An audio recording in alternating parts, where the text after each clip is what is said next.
Hello students, good morning. मैं Jaya.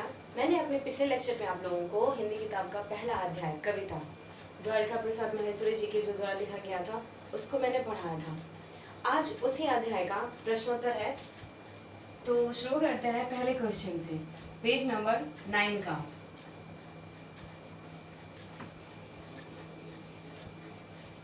Page number 9 का ये पहला क्वेश्चन है, जिसमें है कि आपको निम्नलिखित शब्दों के दो दो पर्यायवाची लिखने हैं।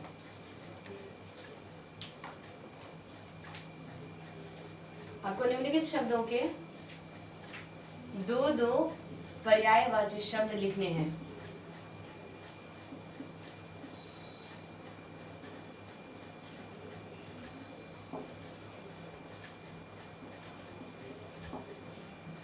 तो पहला है इसमें अभिलाषा।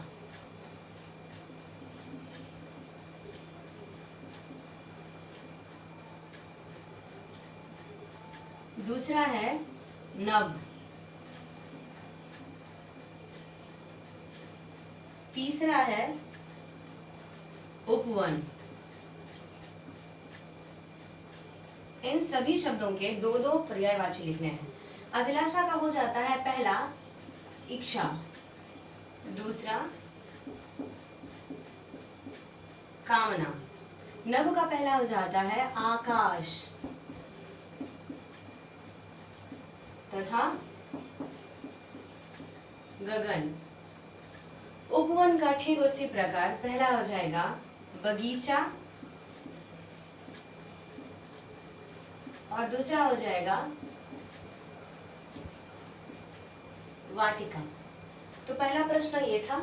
अब दूसरा प्रश्न है इसमें कि निम्नलिखित शब्दों के जो निम्नलिखित शब्द जो लिखे गए हैं वो अशुद्ध रूप से हैं और उसको हमें शुद्ध करना है। तो शुद्ध इस प्रकार करेंगे कि शुद्ध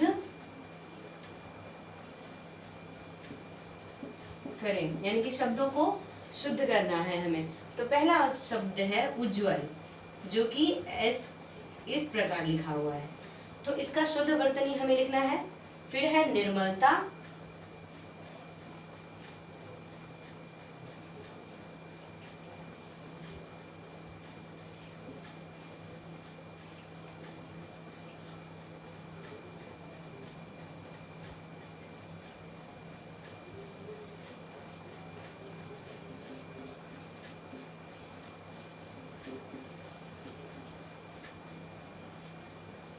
अभिलाषा, पर्वत, सेवा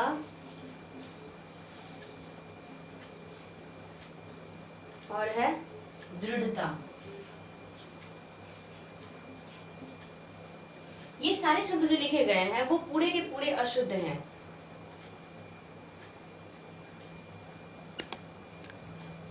ये सारे शब्द जो लिखे गए हैं वो पूरे अशुद्ध वर्तनी में है और हमें इसे शुद्ध करना है। यहाँ पर है उज्ज्वल, तो उज्ज्वल का शुद्ध रूप हो जाएगा ये। निर्मलता का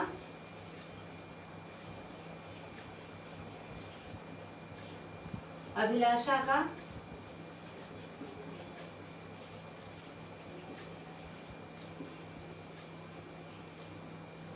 पर्वत का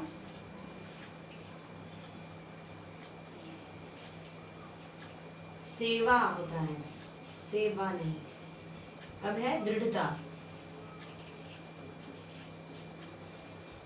तो ये है दूसरा प्रश्न। अशुद्ध वर्तनियों से हमने उसे शुद्ध वर्तनियों में डाला है।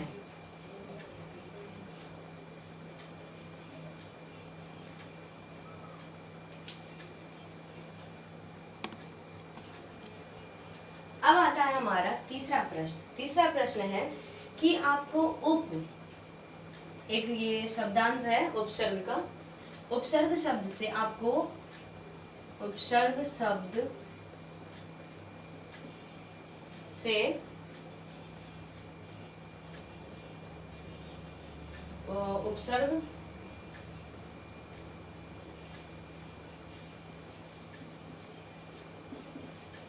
जोड़कर शब्द बनाएं। उपसर्ग जोड़कर शब्द बनाएं। सबसे पहला हमारा शब्द होगा यहाँ पर कार। यह मूल शब्द है। हम जानते हैं कि उपसर्ग एक ऐसा शब्दांश है जो किसी भी शब्द के आगे लगकर उसके अर्थ को बदलता है या उसके अर्थ में परिवर्तन लाता है। अब दूसरा है वन, देश, वन, देश, हार तथा ग्रह, मंत्री, करण। ये सारे हमारे मूल शब्द हैं। इसमें हम यदि उपशब्द का उपसर्ग जोड़ेंगे उसके बाद एक नए शब्द का निर्माण होगा। जैसे कि उप में यदि कार शब्द में यदि उप जुड़ गया तो यहाँ पर हो जाता है उपकार। ठीक उसी प्रकार उप और वन, उपवन। आप देख रहे हैं कि ये जो हमारा शब्द है वो उपसर्ग है और ये जो शब्द है वो मूल शब्द है। उपदेश यानी कि उपदेश, उप तथा हार यानी कि उपहार। अब आता है उप जोर ग्रह यानी कि उपग्रह। अब आता है उप जोर मंत्री यानी कि उपमंत्री। अब है उप जोर करण यानी कि उपकरण। तो ये तीसरा प्रश्न भी यहाँ पर समाप्त हो जाता है। अब इसके बाद है एक बोध प्रश्न, यानी कि बोध प्रश्न का अर्थ होता है कि क्वेश्चन जो मेन होता है सब्जेक्ट वाला, वो मैं आप लोगों को बाद में लिखाऊंगी। उसके बाद आता है एक ता प्रत्यय जोड़कर शब्द बनाने वाला। अब ता प्रत्यय शब्द को कैसे जोड़ेंगे? तो ये बोल रहा है चौथे प्रश्न में कि ता एक प्रत्यय है, यानी कि हमने पढ़ा पिछले इसी में कि उपसर्ग एक ऐसा शब्दांश होता है जो शब्दों के पहले लगाया जाता है और उसके अर्थ में परिवर्तन आता है। ठीक उसके विपरीत में ता एक ऐसा शब्दांश है जो किसी भी शब्द के पीछे लगता है और उसके अर्थ में वो परिवर्तन लाता है। तो ता नाम का ये प्रत्यय जोड़ना है हमें। ता प्रत्यय जोड़कर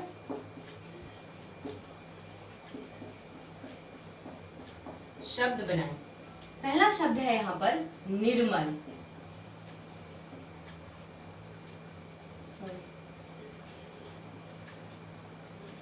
उसके बाद है शीतल। हम निर्मल शब्द में यदि ता प्रत्यय जोड़ेंगे तो वो बन जाएगा निर्मलता। उसी प्रकार यदि शीतल में ता जोड़ेंगे तो बन जाएगा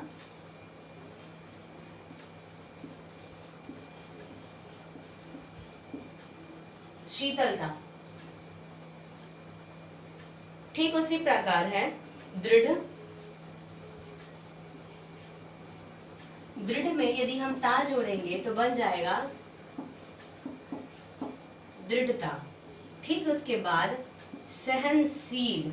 सहनशील यदि इसमें हम ता शब्द का प्रत्यय जोड़ेंगे तो बन जाएगा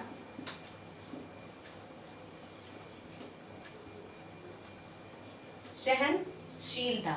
उसके बाद आता है मधुर।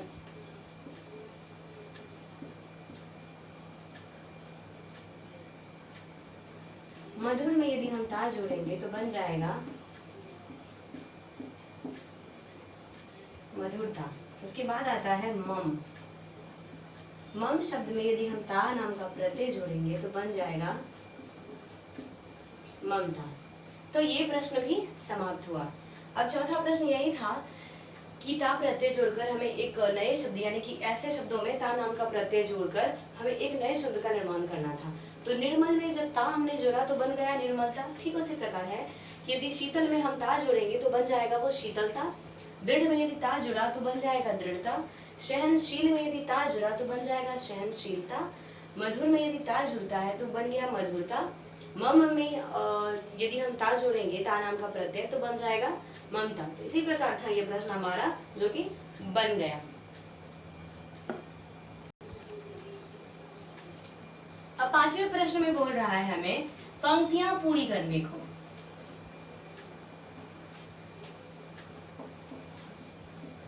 पंक्तियां पूरी करें।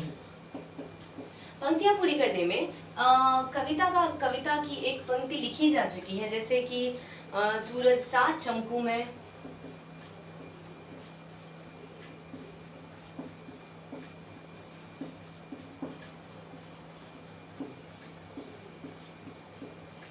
अब उसके बाद आपको एक पंक्ति छोड़ दी गई है जिसमें से आपको उसके बाद का एक पंक्ति लिखना है, ये छोड़ दिया गया है।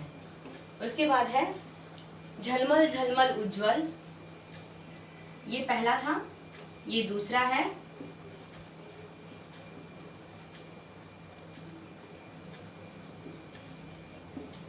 झलमल झलमल उज्जवल, यदि आपने कविता पढ़ा होगा तो ये आप लोगों से हो जाएगा।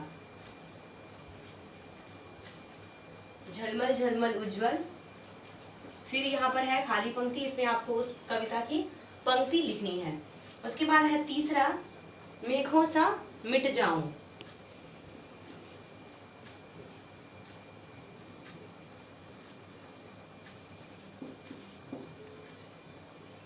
मेघों सा मिट जाऊं, जिसमें बालक अपने इच्छाओं को रख रहा है कवि के जरिए। उसमें फिर आपको यहाँ पर एक पंक्ति लिखनी है कविता की।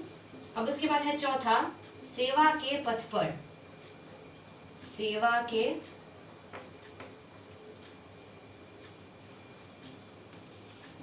पथ पर, सेवा के पथ पर मैं, यहाँ पर आपको फिर से एक पंक्ति दी गई है जिसमें से आपको उसको भरना है। तो ये आपके प्रश्न हो गए। अब इस पंक्ति को इस प्रकार भरते हैं कि इसमें लिखा गया है, पहला है सूरज सा चमकू में, उसके बाद आता है तारों सा दमकू में,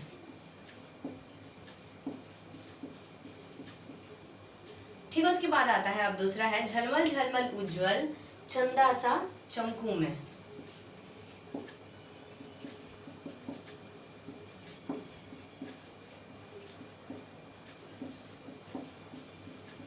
चंदा सा चमकू में। अब उसके बाद है मेघों सा मिट जाऊं, उसके बाद है मेघों सा मिट जाऊं,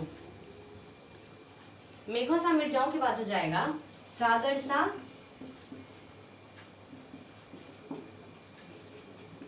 लहराऊं,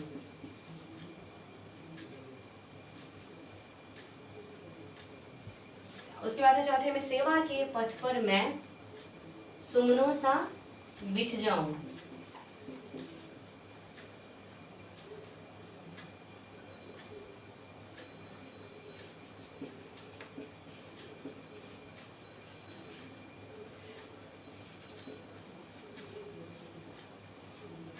यहाँ पर ये पंक्ति आपकी समाप्त होती है। ये चौथा प्रश्न, पांचवा प्रश्न भी समाप्त होता है।